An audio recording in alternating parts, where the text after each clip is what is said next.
దంతెరస్ మరియు దివాళీ సందర్భంగా 20% flat of on VA మన ముకుంద జ్యువెలర్స్ అన్ని బ్రాంచెస్ లో. నమస్తే రమ్మగారు. నమస్తే జయ. రమ్మగారు, మనము దైవ దర్శనానికి వెళ్ళినప్పుడు, ఆలయాలకు వెళ్ళినప్పుడు గుడి చుట్టూ కూడా ప్రదక్షిణాలు చేస్తాం.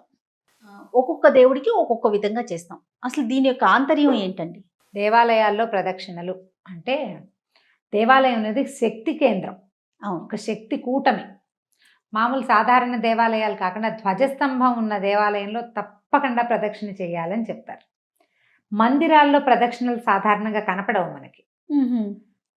ప్రతిష్ఠ లేని దేవాలయాల్లో కూడా కనిపించవు. ప్రతిష్ఠ ఉండి ఎక్కడైతే ధ్వజస్తంభం ఉంటుందో అక్కడ ఏంటంటే అది ప్రపంచంలో ఉన్నటువంటి జీవశక్తి అదంతా అక్కడ కేంద్రీకృతమై ఉంటుంది.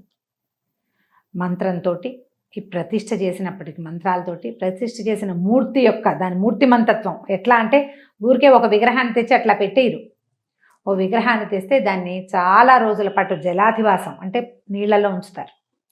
తర్వాత ధాన్యాధివాసం వడ్లల్లో అట్ట పెడతారు, ధాన్యాల్లో.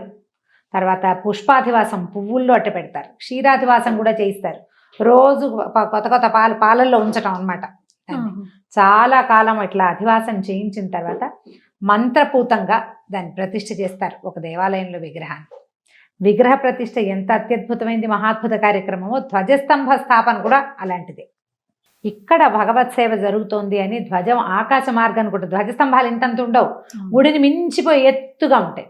ఆ ధ్వజస్తంభం వల్ల దీనికి ఇది ఎట్లా అవుతుందంటే చిన్నగా ఉండదు. ఇప్పుడు ప్రధాన మూర్తి ఇక్కడ ఉందనుకో, ఇంత దూరంగా ఇక్కడ ధ్వజస్తంభం ఉంటుంది. ధ్వజస్తంభానికి నమస్కారం చేసుకున్నాకే మనం లోపలికి వెళ్తాం. ధ్వజస్తంభంతో సహా మనం ప్రదక్షిణ చేయాలి.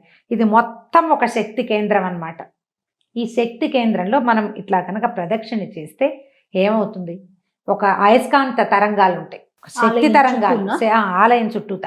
ఆ శక్తి కేంద్రాల్లోంచి మనం ఆ తరంగాల మధ్యలోంచి ఇట్లా వెళ్తాం. దానివల్ల ఏమవుతుంది, మనలో ఉన్నటువంటి త్రిగుణాలు సత్వరజస్తమో గుణాలు బ్యాలెన్స్ అవుతాయి. ఒక్కొక్క గుణాన్ని వదిలిపెట్టేసి త్రిగుణాతీతుడైన భగవంతుడిని దర్శనం చేస్తాం. భగవంతుడికి సత్వరజస్తమో గుణాలు ఉండవు, మానవ మాత్రలు మనకు ఉంటాయి. మనం వాటిని దాటి భగవద్ దర్శనం చేయాలి. అందుకని ఈ దేవాలయాల్లో చేసే ప్రదక్షిణలు చాలా అత్యద్భుతమైన విషయంగా చెప్తారు. ప్రదక్షిణ చేసి నమస్కారం చేసుకోవటం, లోపల దర్శనం చేయటం.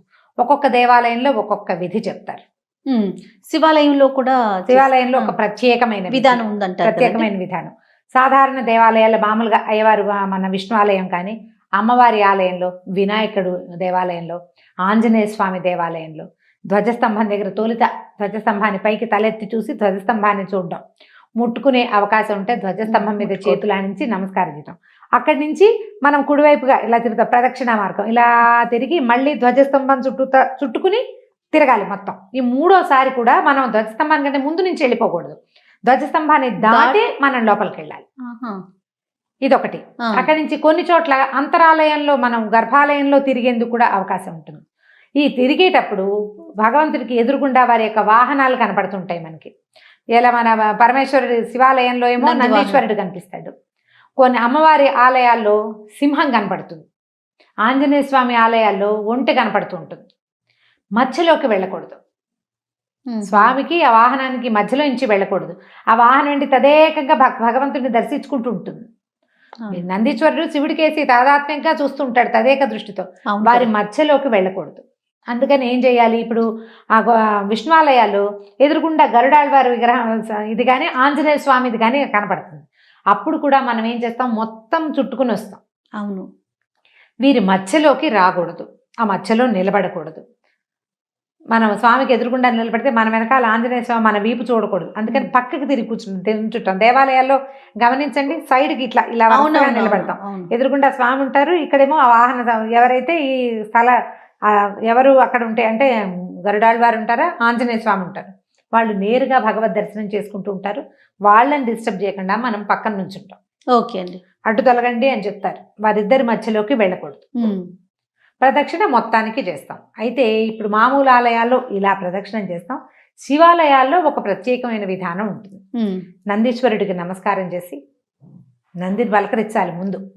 అప్పుడు స్వామిని లింగ స్వరూపం స్వామివారిని దర్శనం చేసి అప్పుడు ప్రదక్షిణ మొదలు పెట్టాలి. దర్శన అంతరాలయ ప్రవేశం చేయకర్లా. నందీశ్వరుని మీద నుంచే మనం ఇట్లా చూస్తాం కదా, అవునవును. నందీశ్వరుని ఆయన వెనకాల భాగాన్ని ముట్టుకుంటూ కుడి చేతితోటి శృంగాల మీద ఆయన 2 కొమ్మల మీద వేళ్ళుంచి కొమ్ముల మధ్యలో ఏంటంటే నంది స్వామి. ఎలా చూస్తున్నాడో అట్లా మనం చూస్తామన్నమాట. అవును అవును. నందీశ్వరుడు తన కొమ్ముల మధ్య కింద ఉన్నాయి కళ్ళు, మనం ఆ కొమ్ముల మధ్యలో నుంచి చూస్తాం. దర్శనం అయిన తర్వాత అప్పుడు ప్రదక్షిణ మొదలు పెట్టాలి. అది ఎట్లా వెళ్తాము, ఒక రౌండ్ సగమే వెళ్ళేది, వెనక భాగాన్ని దాటి మళ్ళీ అవతల వైపుకి ఎడం వైపుకి తిరగంగానే అక్కడ సోమసూత్రం అని ఉంటుంది. సోమసూత్రం అంటే గుడి లోపల చేసేటువంటి అభిషేక తీర్థము బయటికి వెళ్ళే మార్గం. అవును. దాన్ని దాటకూడదు. అది చండీశ్వర క్షేత్రం. చండీశ్వరుడు ఉంటాడు. ప్రమథగణాలు ఆ సోమసూత్రం దగ్గర కూర్చుని ఉంటాయి. వాళ్ళని దాటి ప్రదక్షిణ చేయకూడదు కాబట్టి సోమసూత్రం దాకా వెళ్ళి వెనక్కి వచ్చేసేయాలి మళ్ళీ. ఇంకా ఏ గుడిలోనూ ఇట్లా వెనక్కి వచ్చే పద్ధతి ఉండదు, ఒక్క శివాలయంలోనే ఉంటుంది. అట్లా ఎన్ని ప్రదక్షిణలు చేయాలి రమ్మగారు? 3 చేయొచ్చు, నువ్వు 1 చేయొచ్చు. నువ్వు వెనక్కి తిరిగి మళ్ళీ నందీశ్వరుడి దగ్గరకు వచ్చి నమస్కారం చేసుకుంటే ఒక ప్రదక్షిణ పూర్తయినట్టు. మళ్ళీ అట్లా నువ్వు 3 సార్లు చేయదలుచుకుంటే 3 సార్లు అలాగే అందాక వెళ్ళటము ఏముంది, ఎంతో ఉండదు. అవును కదా. కాస్త ఇట్లా తిరిగిపోకుండా అక్కడి నుంచి వెనక్కి తిరిగి వచ్చేస్తాం. అది అప్రదక్షిణం అవుతుందని భావించక్కర్లేదు. శివాలయంలో ఆ విధానం ఉండదు. మిగిలిన అన్ని దేవాలయాల్లోనూ మనం సంపూర్ణంగా తిరుగుతాం. సంపూర్ణంగా ధ్వజస్తంభంతో సహా వాహనం కానీ, స్వామివారికి ఎదురుగుండా ఉన్నటువంటి క్షేత్రపాలక స్వామి కానీ, ఆయనకి ఎదురుగుండా గరుత్మంతుడు ఉంటాడా లేకపోతే ఆంజనేయ స్వామి ఉంటాడా, వారిని దాటుకుని తిరిగి వస్తాం. వాళ్ళు కూడా లోపలే ఉంటారు. ఇట్లా మనం ప్రదక్షిణ చేసేటప్పుడు ఇతరులతో మాట్లాడడం కానీ పరిగెత్తడం కానీ గబగబా చేసేయకూడదు. ఒక నిండు గర్భిణి నీళ్ల పాత్ర పట్టుకుని నడిస్తే ఎలా నడుస్తుందో అట్లా అడుగులో అడుగు వేసుకుంటూ వెళ్ళాలి. మనం ఇవి చేసే ప్రదక్షిణ మనలో ఉన్నటువంటి దుర్గుణాలని, త్రిగుణాలని, మన సమస్యలని, జీవితం పట్ల ప్రపంచం పట్ల మనకున్న భయాలని తొలగదీసుకోవటం కోసం. ఈ ప్రదక్షిణ చేస్తున్నంతసేపు అక్కడ ఉన్న శక్తి నుంచి మనం గోత్రు అవుతున్నాము అనే గమనంతో ఏదైనా నామోచ్చరణ ఏదైనా చేయటం, ఒక శ్లోకాలు చదువుకోవటమో, స్తోత్రం చదువుకోవటమో, భగవన్నామ సంకీర్తనో చేస్తూ 2-3 వెళ్తే మనం కబుర్లు చెప్పుకుంటూ చేయకూడదు. సినిమాటిక్ మాటలు చేయకూడదు. వెనకాల ఎవరితోటైనా మాట్లాడడము, హాయిలు హాలోలు చేయకూడదు. నవ్వుమొహం పెట్టాలంతే. భగవన్నామోచ్చరణ మానకూడదు. ఒక్కసారి ఇట్లా వెళ్ళి చూడండి, మీకు ఎంత డిఫరెన్స్ వస్తుందో చూడండి. మన మనస్తత్వం మారిపోతుంది. పరిగెత్తుకుంటూ ఆఘమేఘాల మీద వెళ్ళటము, భార్యాభర్త చేతులు పుచ్చుకు వెళ్ళటము అలాంటివి చేయకూడదు. అట్లా చేతులు పుచ్చుకునేది వివాహంలో అవగానే మనం పసుపు బట్టలతోటి తీసుకెళ్తారు కదా, వాళ్ళని ఒక్కసారి అట్లా చేయమంటారు. మామూలుగా విడిగా తర్వాత వివాహం పసుపు బట్టలతో వెళ్ళిన వాళ్ళకే అది మనంతా మామూలుగా వెళ్ళటమే. అక్కడ చేతులు పట్టుకోవటాలు అవి చేయకూడదు. జీవుడు ఎవడి దారి వాడిదే. అక్కడ నువ్వు ఎంత బాగా భగవన్నామోచ్చరణ చేస్తావో, ఎంత శ్రద్ధగా ప్రదక్షిణ చేస్తావో నీకు ఫలితం అంత బాగుంటుంది. దేవాలయ సందర్శనం వల్ల నీకు రావాల్సినటువంటి ప్రశాంతత లభిస్తుంది. చకచకా చేయొద్దు. ఈ మధ్యలో మనం ఈ ప్రదక్షిణ మార్గంలో ఇంకా చిన్న ఉపాలయాలు ఉంటాయి, అక్కడ కూడా నమస్కారం చేసుకుని రావటం. మనం దేవాలయ ప్రదక్షిణ చేయదలుచుకుంటే ఉపాలయాలు వదిలిపెట్టేసి మొదట 3 ప్రదక్షిణలు చేసిన తర్వాత స్వామి దర్శనం అయ్యాక అప్పుడు ఉపాలయ దర్శనం కూడా చేసుకోవచ్చు. అయితే నవగ్రహాలకు ప్రదక్షిణ కూడా ఒక డిఫరెంట్ ప్రదక్షిణ. అదేంటంటే మన గ్రహ బాధలు అంటే మనకి ఈ గ్రహానికి ఇన్ని అని లెక్క ఉంటుంది. సాధారణంగా మనం 3 ప్రదక్షిణలు చేస్తాం ప్రతి చోట. తర్వాత ఆంజనేయ స్వామికి 9, 11, 40 ప్రదక్షిణలు, కొన్ని చోట్ల 108 ప్రదక్షిణలు. ఈ అమ్మవార్లకి రమ్మగారు అమ్మవారికి కూడా 9, 3 మామూలుగా చేయటం. ఒకవేళ మనం ఏదైనా మొక్కుంటే 9 ప్రదక్షిణలు మొక్కు పెట్టుకోవచ్చు. ఆంజనేయ స్వామికి మనం 41 ప్రదక్షిణలు కానీ, 108 ప్రదక్షిణలు కానీ. 108 ఇంకో చోట ఎక్కడుంది మనకి, చిలుకూరు బాలాజీకి కూడా అట్లా మనం మొక్కు పెట్టుకుని మన పని అయిపోయాక అక్కడ నువ్వు చూడు, ఆ ప్రవాహంలో నిలబడితే నువ్వు నడవక్కర్లా, తీసుకెళ్ళిపోతూ ఉంటారు. అలా జరుగుతుంది. సాధారణంగా దేవాలయంలో మీరు నిదానంగా ప్రదక్షిణ చేస్తే ఇబ్బందులు బాగా తొలుగుతాయి. మనసు చాలా ప్రశాంతం అవుతుంది. ఆ సందర్శనం తాలూకు ప్రభావము మనకి ఎక్కువ గంటల పాటు మన మీద ఉంటుంది. నవగ్రహాల మాట చెప్తున్నాం కదా, ఎవరి దీన్ని బట్టి, గ్రహస్థితిని బట్టి ఈ గ్రహానికి ఇన్ని, ఈ గ్రహానికి ఇన్ని అని లెక్క ఉంటాయి. ఏ గ్రహము లేదు, మనం ఒట్టిగా చేయదలుచుకున్నాం 3 ప్రదక్షిణలు చేస్తే సరిపోతుంది. దానికి ఒక శ్లోకం కూడా ఉంది, ఆదిత్యాయ చ సోమాయ మంగళాయ బుధాయ చ గురు శుక్ర శనిభ్యశ్చ రాహవే కేతవే నమః. ఈ 9 గ్రహాల పేర్లు వచ్చి ఆ శ్లోకం, చిన్న శ్లోకం అక్కడ కనపడుతూ ఉంటుంది బోర్డు మీద, చదువుకోండి. ఒక 3 ప్రదక్షిణలు చేసి ఓ నమస్కారం చేసేసుకోవచ్చు. దానికి ఇబ్బంది నవగ్రహాల చుట్టూ తిరిగేటప్పుడు ఒకరికొకరు తగలకూడదని అలా వింటుంటాం కదండి. అవును, అలా అంటారు. అవి ఒక్కొక్క దేవాలయంలో ఒక్కొక్క విధానం ఉంటుంది, ప్రాంతంలో కూడా అలా చెప్పబడతాయి. అయితే మామూలుగా మనం ఇంట్లో పూజ చేసుకునేటప్పుడు కూడా పూజాంతంలో మనం ఏం చేస్తాము, ఆత్మ ప్రదక్షిణ నమస్కారాలు సమర్పిస్తాం. ఇళ్లలో ఉంటాయి మనకి. అవును. సత్యనారాయణ వ్రతాలప్పుడు చెప్తారు, యాని కానిచ పాపాని జన్మాంతర కృతానిచ తాని తాని ప్రణశ్యంతి ప్రదక్షిణ పదే పదే అని.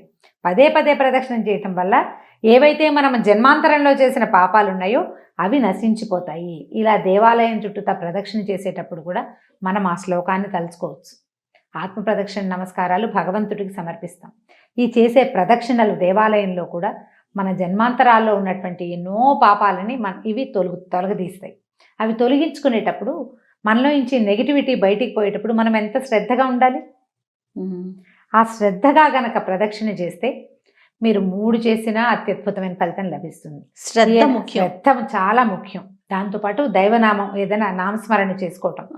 ఆంజనేయ స్వామికి చేసేటువంటి 21 కానీ లేదా 40 కానీ ప్రదక్షిణలు చాలా విశేషమైన ఫలితాన్ని ఇస్తాయి. భయాన్ని పోగొడతాయి, గ్రహపీడల నుంచి బయటపడేస్తాయి. ఏదైనా భూత ప్రేత పిశాచాది బాధలు ఉంటే వాటి నుంచి బయటపడేస్తాయి. ఆయన ప్రదర్శన ముందు చేసే వాటికి ఏం చదువుకోవాలి రమ్మగారు? ఆంజనేయ స్వామికి ఆంజనేయ ఒక ఆంజనేయ స్వామికి 100 కొద్ది శ్లోకాలు ఉన్నాయి. దండకం నోటికి వస్తే దండకం నోటికి రావద్దు. అవును, సింపుల్ శ్లోకాలని అంజనానందనం వీరం జానకీ శోకనాశనం కపీసమక్షహంతారం వందే లంకా భయంకరం. చిన్న శ్లోకం కదా, చక్కగా చదువుకోవచ్చు. 10 కొద్దీ ఉన్నాయి. ఒక్క శ్లోకం నేర్చుకున్న ఆ ఒక్క శ్లోకంతో చేయొచ్చు. మీకు ఇంకా బెస్ట్ మెథడ్ చెప్తాను. ఆంజనేయ స్వామికి ప్రదక్షిణం చేసేటప్పుడు శ్రీరామ శ్రీరామ శ్రీరామ శ్రీరామ. అవునండి, ఇక ఆంజనేయ స్వామి శ్లోకం అక్కర్లేదు. ఆ ఒట్టి శ్రీరామతోటే ఆంజనేయ స్వామి మీతో పాటే ప్రదక్షిణం చేస్తూ మీ ఇంటికి వచ్చేస్తాడు. జీవితంలో ఉన్న భయాన్ని పోగొట్టుకోవాలంటే ఆంజనేయ స్వామికి ప్రదక్షిణలు చేయాలి తప్పకుండా. దేవాలయంలో చేసే ఏ కార్యమైనా కూడా మంచి ఫలితాన్ని ఇస్తుంది. ఎందుకంటే అక్కడ పవర్ ఏమనాలంటే దాన్ని పవర్ బ్యాంక్ కాదు, పవర్ హౌస్ అది. దేవాలయం అందుకే కదా నిర్మించబడుతుంది. ఇంట్లోకి దేవాలయానికి ఉన్న తేడా అదే. దేవాలయంలో ఉండే ప్రశాంతత, ఆ ప్రత్యేకత ఇంకొక చోట రాదు. అలాంటి చోట కూర్చుని మీరు ఏదైనా భగవన్ నామస్మరణ చేసుకోవటం. ఈ ప్రదక్షిణ చేసేటప్పుడు వెళ్ళాలనుకుంటే ఒక శ్లోకం, అమ్మవారి గుడికి వెళ్తావు, ఒక శ్లోకం అనుసంధానం చేసుకోవటం. ఆ ఒక్క శ్లోకాన్ని చదువుకుంటూ తిరగటం. పెద్ద పెద్దవి రావు మనకి, లలితా శాస్త్రాలు అవి రావు, చదువుకోలేకపోతాం. లక్ష్మీదేవి రాదు. ఏదో చిన్న శ్లోకం వచ్చింది, ఒక్కటి చిన్న శ్లోకం పట్టుకుని చదువుకోవటం, తిరగటం చేస్తే కనుక చాలా మంచి ఫలితం ఉంటుంది. నేను చెప్పినట్టుగా చేసి చూడండి. తప్పకుండా అండి. నమస్తే. నమస్తే జయ.